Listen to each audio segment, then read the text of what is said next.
Hello everybody, welcome to Mathematic Original channel and thank you for watching our video. Tonight we want to talk about sequence.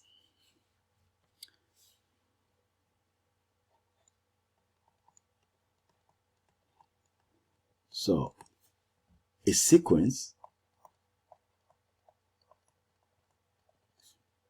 is a group of numbers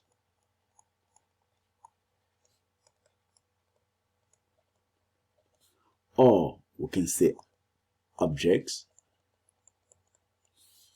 that are listed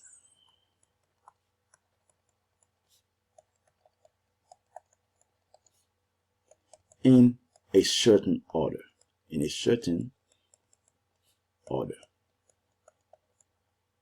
Okay, so a sequence is a group of numbers or a group of objects that are listed in a certain order. So now, every sequence have what they call a term. Okay, every sequence have what they call a term. So we talk about the term of a sequence. Okay, so terms of a sequence. So what is that? So a term of a sequence is simply each number of the sequence. So each number of that sequence is called a term. So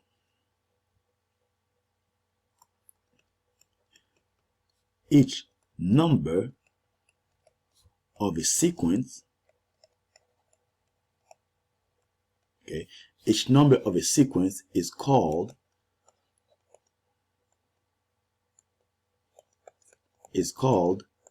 a term. Okay, so you will hear me use that word a lot, a term, because I'm simply referring to each number of that sequence. I'm not gonna say a number, I'm gonna say the term of that sequence. So the term of that sequence is the name for every single number of that sequence or for every single object of that sequence. And each of those terms, they have what they call a position. Okay, each term have a position.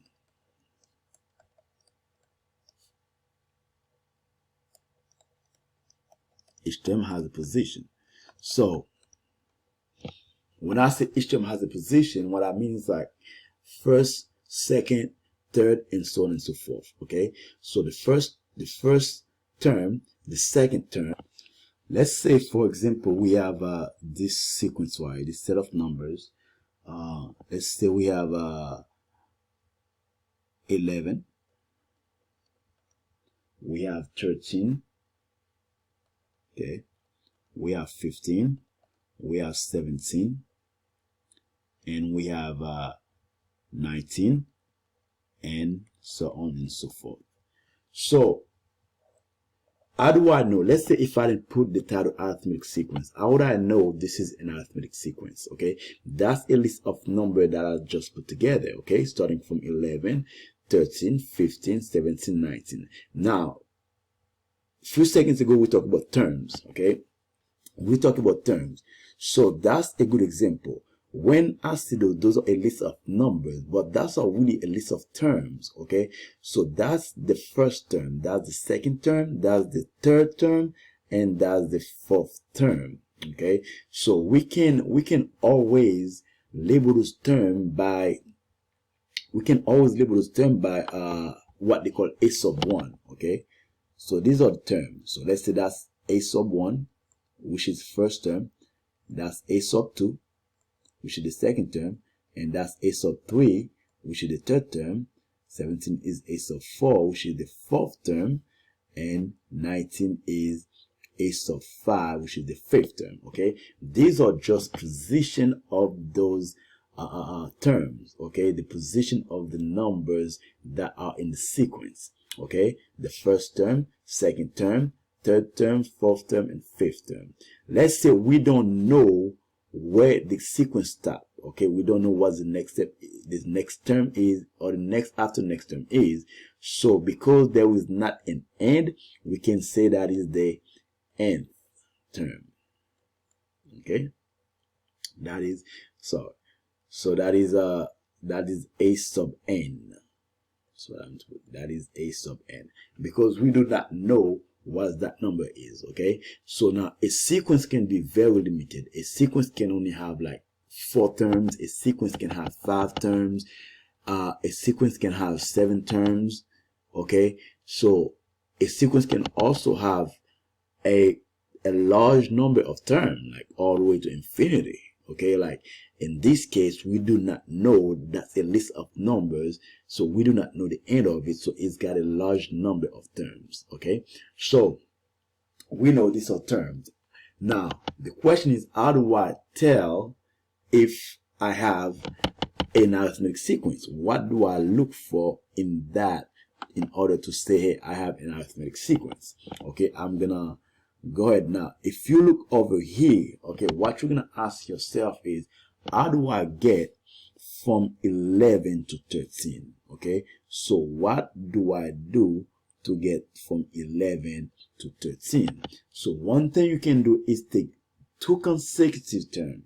Okay, so let's say, for instance, I say 13 minus 11 is what? So I'm gonna use this 2 term, and I'm gonna say 13 minus 11 is 2, right? So if you say 13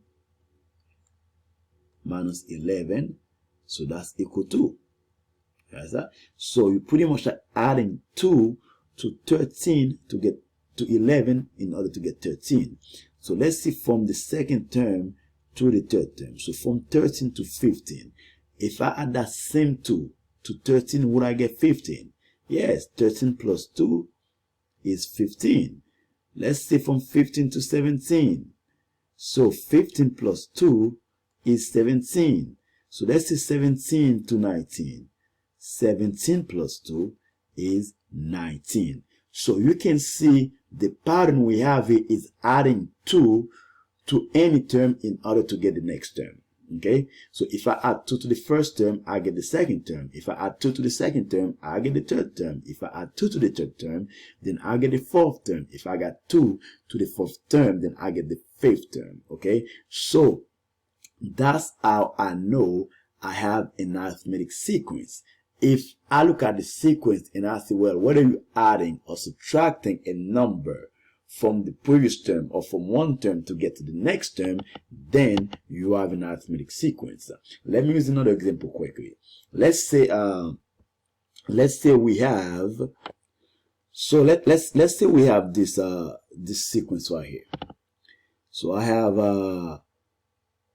let's say we have 10, we have 7, we have 4, we have 1, we have -2. Okay, so and then we don't know what's and that's go all the way. Okay, again, this is my first term, my second term, my third term, my fourth term, and my fifth term. So what am I looking for here? What am I looking for? So we're gonna say, well, if I go from the first term to the second term of that sequence, okay, so if what I mean by that, if I do 7 minus 10, what do I get? So 7 minus 10 is -3, right? So technically what I'm doing, if I subtract 3 from 10, then I get 7. So let me see if that's work from 7 to 4. 7 minus 3 is also 4, so I do subtract 3 here. Let me see 4 to 1, okay? 4 minus 3 is 1, so that's work. So 4 minus 3 is 1. So you do subtract 3 again from 4 to get 1. Let's say 1 minus 3. 1 minus 3 is -2. So again, here you're subtracting 3 from each term in order to get to the next term. Okay, so the first one here we did, over here we had to add 2 from each term in order to get the next term, but over here we subtract 3 from each term in order to get to the next term. So in conclusion, for arithmetic sequence, every time you have to add or subtract that same number or a constant number to each term to get to the next term, we call that arithmetic sequence. Okay, I'm going to repeat that. Every time we have to add or subtract, every time we have to add or subtract a number from to a term in order to get to the next term, then we have an arithmetic sequence. So every time, like I say, every time you have to add or subtract a number from one term in order to get to the next term, then we have an arithmetic sequence. And that number that is constant, that number, like for instance number 2 and number 3, they also have a name for it. Let me go ahead and erase this for a minute, and then we're gonna come back to it to get some space. Okay, so the number they have a name for it. That's what they call a constant difference. Okay, so that's very important to know. So we call that a constant difference.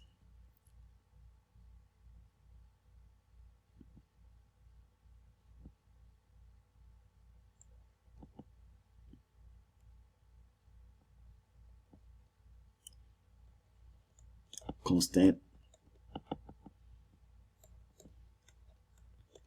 difference, or we can say a common difference. Okay, let me just do this. A constant or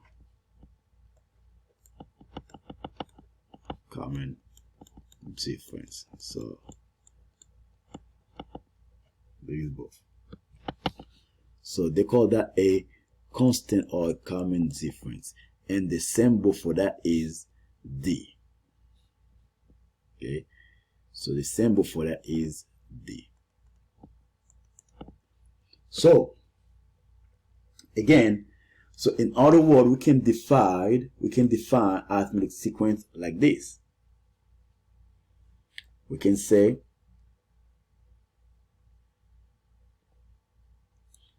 we can define arithmetic sequence like okay,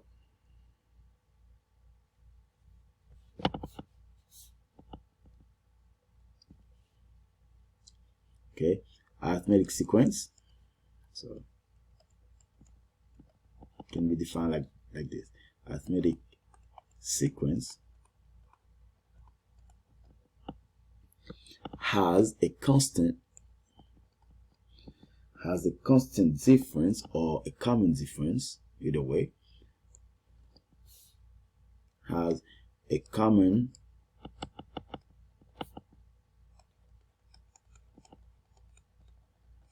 difference D between each consecutive term.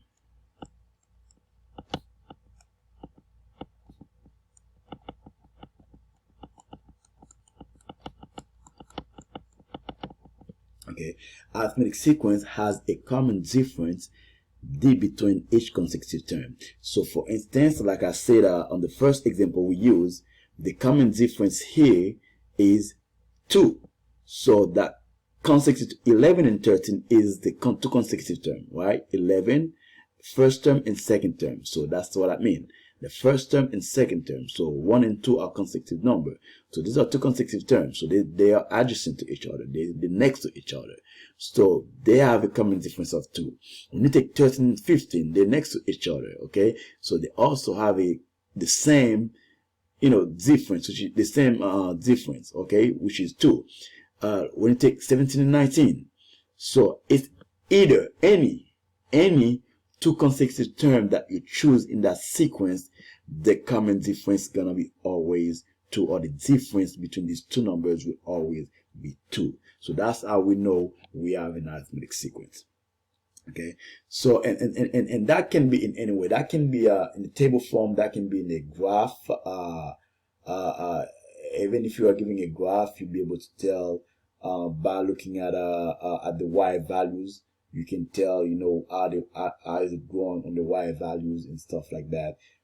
you can still be able to say, if you have an arithmetic sequence. Okay, so that's all for arithmetic sequence. Now, what about geometric sequence? So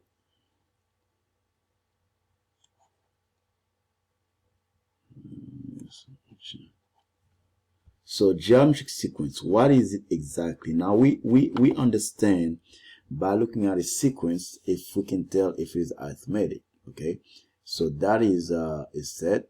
So now let's talk about geometric sequence and see how can we tell if a sequence is geometric or not. Okay, geometric sequence. Okay, so I'm gonna use this example, a quick example, to see. So let's see, we have this sequence. I'll give you guys this the sequence 3, 6, 12, 24, 48, and so on and so forth. Okay, so this sequence, when you see those, that simply means the sequence has more than 5 terms. Now that's first term was a sub 1, a sub 2, a sub 3, a sub 4, a sub 5. Okay, so if we want to write it down, so we know we know that is they're called terms. Okay, so that's the first term, and we label the term by a sub 1. That's the first term. The second term we do a sub 2. The third term we do a sub 3. The fourth term we do a sub 4. And the fifth term, which is a sub 5. So because we don't know the last term, we're gonna just put a sub n. Now, one thing, I'm not sure if I mentioned that before. A term do not have to be long. Okay, you can have a sequence. You can have a sequence with only 3 terms. You can have a sequence with only 4 terms, right? Which means there will be no 5th term, no 6th term, no 7th term. Okay, you can also have a sequence with 10 terms. Okay, and you can have a sequence with 100 terms. So there is not that say a sequence have to be 1,000 term or an infinite number of terms. Okay, so the sequence can be short, it can also be long. So in this case, but the only thing the sequence allows to make the prediction, if we do not know the other term, if the sequence have several terms that we don't know what they are, so it allows us to understand or to see what are the next term. Okay, by following the same pattern. So let's see. So that's the first term, that's the second term, that's the third term, that's the fourth term, and that's the fifth term. Okay, so and I'm already telling you it's a geometric sequence, but if you didn't know, if I didn't tell you it is a geometric sequence, what would you need to do to figure out if it is a geometric sequence? Okay, so what you ask yourself, you say, well, what can I do? If I take those first 2 terms, okay, any consecutive 2 terms, or the first 2 terms right here, or the 2 terms right here, or these 2 terms, any consecutive 2 terms, you take them, you say, how can I get from one to the other one? Okay, so if I'm using the first term and the second term, so I can ask myself, how can I get from 3 to 6? What can I do to get from 3 to 6, to get from the first term to the second term? Okay, so you can try to subtract them. Okay, you can try to subtract them, so and see if that's gonna work. Okay, just like we did for the arithmetic sequence. Okay, so that's what we did. We take the second term, subtract the first term. So let's say if we subtract them, we do 6 minus 3, that's going to be 3. Okay, so that means that you can say, hey, in order to get from 3 to 6, I add 3 to 3. Okay, so let's see if that's gonna work for the rest of them. So from the second term to the third term, if I add that same 3 to 6, would I get 12? No, because in order to get 12 from 6, I have to add 6. See the number change? So from 12 to 24, I have to add 12. So the number change. Okay, so because the number change, So we cannot say it's arithmetic sequence. Now, if that 3 was consistent to every term, then we would have said it's arithmetic sequence. But because the number changed, then we can say it's not arithmetic. So, therefore, we gotta ask ourselves, what else can I do? What else can I do to get from 3 to 6? Okay, so if you do 6 minus 3, that's give you 3. That doesn't work.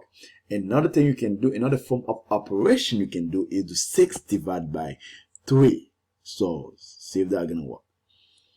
6 divided by 3. 6 divided by 3, and that's equal to, right? So that's mean in order to get from 3 to 6, I have to multiply 3 by 2, right? 3 times 2 is 6. Okay, so now let's see if that pattern gonna continue. So if I multiply 2 times 6, would I get 12? Yes, 6 times 2 is 12. So yes, you multiply here by 2 again as well. Okay, so now from 12 to 24, we can see 12 times 2 is also 24. So that's what. Okay, you guys see? So 24 times 2 is 48. So that's what. So what I get from that, if I keep multiplying by 2, the previous term by 2, I will get the next term. So that's a pattern here. A pattern is multiplying each term by 2 in order to get the next term. Okay. So what if I have this? Let's say I have 81.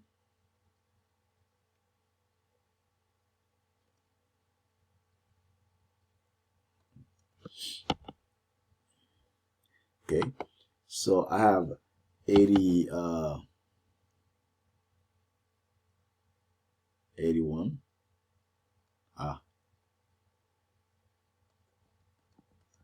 And then I got 27.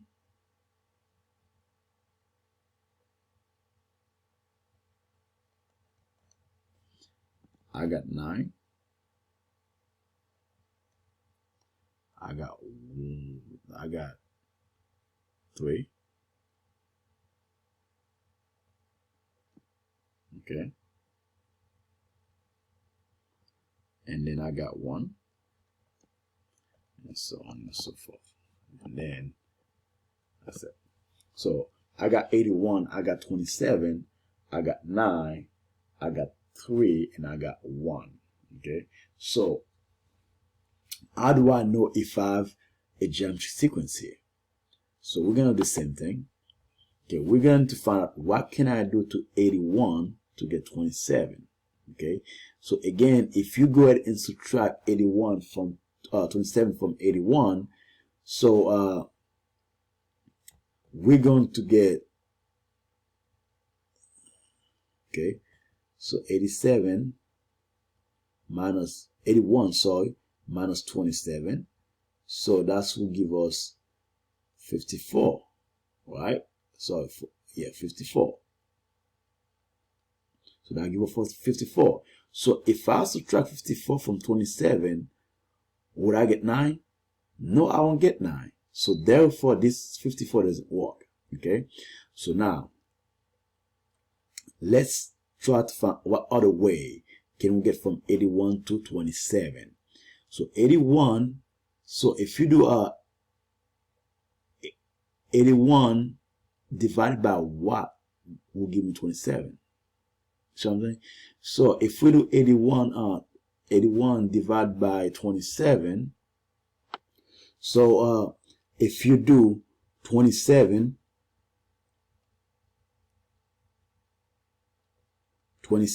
divided by 81, so of course that will equal to 1/3. So what that means is you have to divide 81 by 3 in order to get 27. Or you have to multiply 81 by 1/3 in order to get 27. Right? So over here, if you multiply this by 1/3, that gives you 27. So what about if I multiply 27 by 1/3? Would I get 9? You know, of course, 27 divided by 3 is 9. So you can multiply this again by 1/3, or you can divide it by 3. Okay, we can divide this by 3. 81 divided by 3 is 27, and 27 divided by 3 is 9, and 9 divided by 3 is 3, and 3 divided by 3 is 1. All right, so you can see if I keep dividing each term by 3, I will get the next term. Okay, if I keep dividing each term by 3, then I will get the next term. So this number right here is what we call the common ratio. Okay, we call that common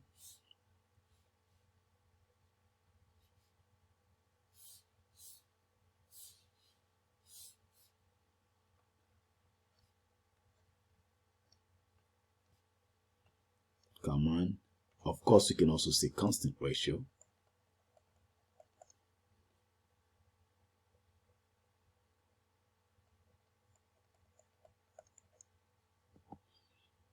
Okay, and that's go by the letter R. That's our symbolize. Symbol is R.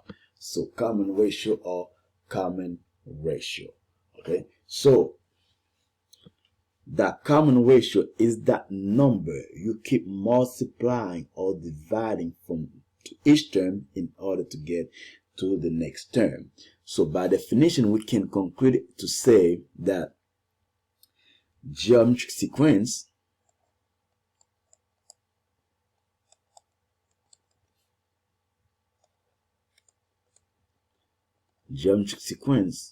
has a constant or common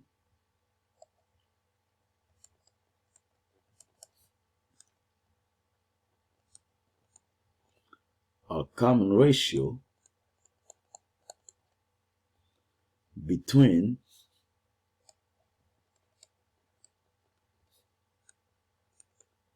each consecutive term. Okay, geometric sequence has a common ratio between each consecutive term. So the common ratio here